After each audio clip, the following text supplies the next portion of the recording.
Ika-14 na kabanata. Hawak-hawak ni Jae-hwan ang kanyang spirit weapon habang may tumutulong langis dito.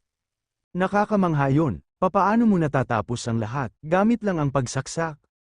At gaano kalakas ang iba mo pang katangian, sambit ni Mino, ang alam ko lang na katangian ay ang pagsaksak, sambit ni Jae-hwan, nagbibiro ka lang diba, sambit ni Mino, magaan na saksak, normal na saksak, at mabigat na saksak ang meron ako, tugon ni Jae-hwan, seryoso ka ba? Sambit ni Mino, ay, oo nga pala, may naalala ko, meron din akong kakilala na isa lang ang alam na teknik, kagaya mo, pero ang tao na yun ay gumagamit ng paghiwa, hindi saksak, sambit ni Mino. Gamit lang ang paghiwa, at isang teknik lang ang alam, kakaiba ito, sambit ni Jae-hwan. Pero bakit ang atake mo kanina ay hindi tumama sa kalaban, sambit ni Mino, at tumingin lang si Jae-hwan kay Mino. Bakit mo sinira ang bubong sa likod nila? Nadulas ka ba habang sinusukat ang iyong lakas? Sambit ni Mino, ang rason kung bakit ko ginawa yon, ay dahil habang kaharap natin ang mga bandido. Merong isang tao na gumagamit ng katangian para hindi makita sa bubong. Naistorbo ako, kaya sinubukan ko silang sindakin ng kaunti. Paliwanag ni Jae-hwan, sino ba ang gagawa ng ganoong klase na pagsindak sa tao? Ang pagpapasabag ba ng isang bubong ay isa na doon? Sambit ni Mino, hindi ba ginawa din ito ng iba? Sambit ni Jae-hwan. Iwan ko, ano kaya kung bigyan ko ng maangas na pangalan ang teknik mong yan? Sambit ni Mino, maangas na pangalan, sambit ni Jae-hwan. Gaya ng Dark Destroying Piercer, o kaya Azura Infinite Jab. Sambit ni Mino, hindi ko gusto ng mga matatayog na pangalan. Paano kung Heaven Destroying Desolation Attack, o kaya Comet Lounge? Sambit ni Mino, pwede ba maglakad ka na lang, tugon ni Jae-hwan. At napunta sila sa lugar na hinahanap nila.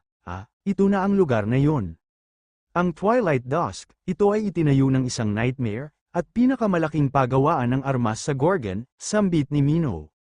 Kayo ba ay mga customer? Sambit ng isang boses kay Jae-hwan at Mino. Patawad, pero matatagalan pa itong matapos kung mayroon kayong kahilingan na gustong ilagay ngayong araw. Sambit ng isang craftsman sa Twilight Dusk na sina Even. Bakit, puno na ba ang mga nareserba? Sambit ni Mino.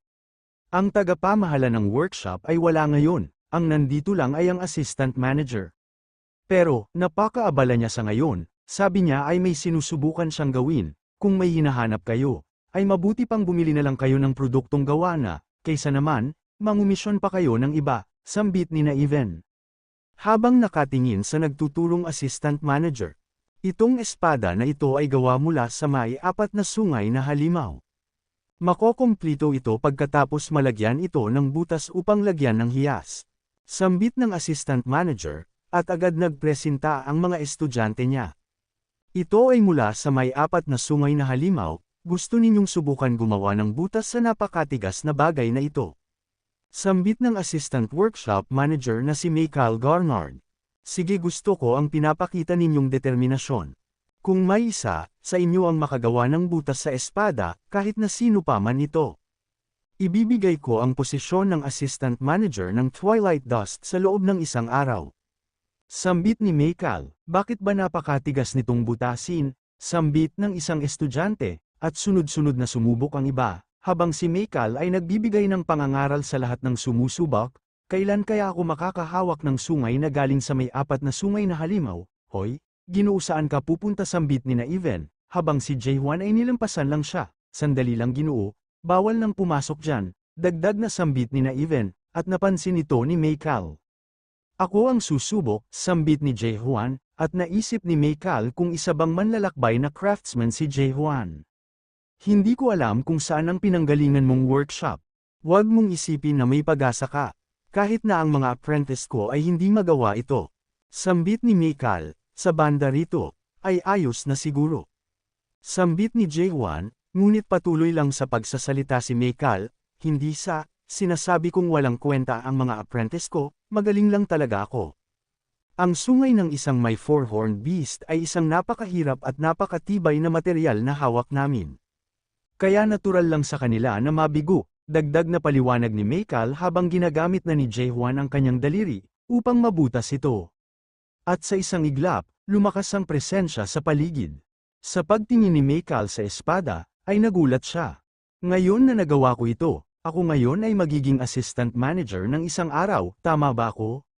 Sambit ni Jae-hwan, at habang pinapaikot ni Jae-hwan ang espada sa kanyang kamay ay biglang nagsimulang masira ito. At nagulat ang lahat, nako, nasira ito sambit ni Jae-hwan. Walang hiya ka, isang baliw na nilalang, anong nako? Dapat binubutas ang bungo mo, alam mo ba kung gaano kamahal ang sungay na yon? Galit na sambit ni Mikal, hindi ko naman nilakasan ang paggamit ng lakas ko. Sambit ni Jae-hwan, anong hindi nilakasan, nasira nga ang sungay. Sambit ni Mino, ang pagsira ng husto sa isang bagay ay napakadali, ngunit ang gumawa ng kaunting sira sa isang bagay ay mahirap. Kaya patawad pagsisising sambit ni Jae-hwan, at sa tingin mo ba, isang sorry lang ay mawawala ang lahat ng nangyari. Isa iyong material na galing sa isang may 4 na sungay, at katumbas na ito ng malaking pera. Ano sa tingin mo, ang sabihin ng Primordial Universe Sect na siyang nagbigay at nag-commission sa amin ito? Galit na sambit ni Mikal, babayaran ko ito ng mas mataas na kalidad ng sungay.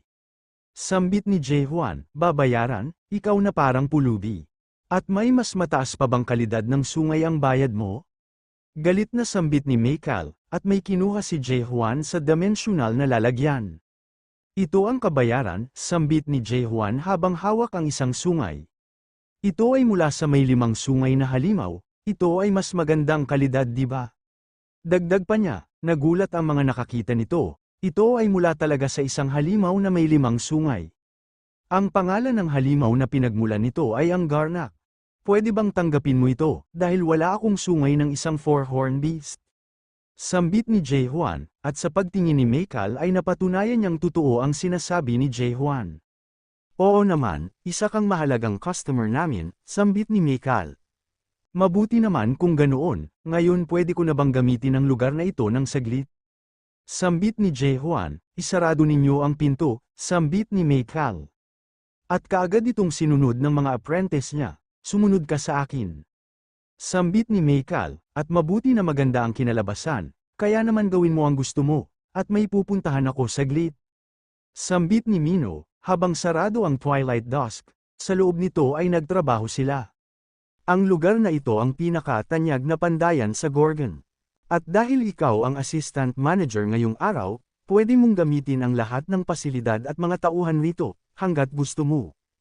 Sambit ni Mikal, salamat, sambit ni Jae-hwan, pero paano mo nakuha ang sungay ng Garnak? Tanong ni Mikal, ako mismo ang kumuha nito sa sarili kong lakas.